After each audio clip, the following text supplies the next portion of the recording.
আল্লাহ রাব্বুল আলামিন মেহরবানিতেই আজকে অল্প সময়ের জন্য যে সময়টুকু দিয়েছেন এর আলোকেই কথা বলার চেষ্টা করব ইনশাআল্লাহ।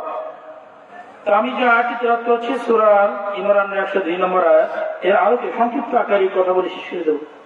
আল্লাহ রাব্বুল আলামিন বলেছেন, ইয়া আইয়ুহাল্লাযীনা আমানুত্তাকুল্লাহ, হে ঈমানদারগণ তোমরা ভয় করো সেই মহান রবকে।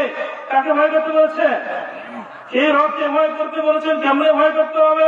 যে আল্লাহ রাব্বুল আলামিন এই পৃথিবীর জমিনে আপনাকে আমাকে সৃষ্টি করেছেন, আপনার মনে করি ঈমান এনেছি, কথা ঠিক কিনা?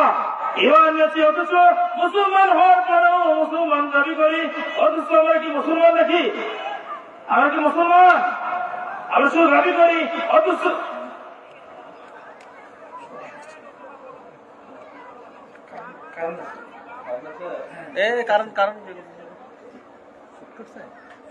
লাইন চেক করো।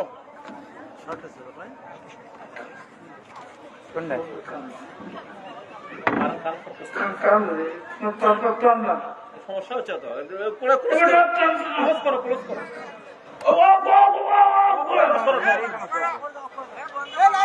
লাইন লক করো। আর ওই লাইন সমস্যা হচ্ছে।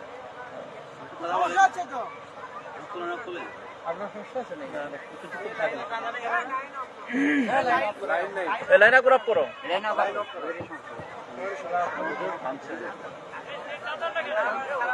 ওনাকে নিয়ে যান।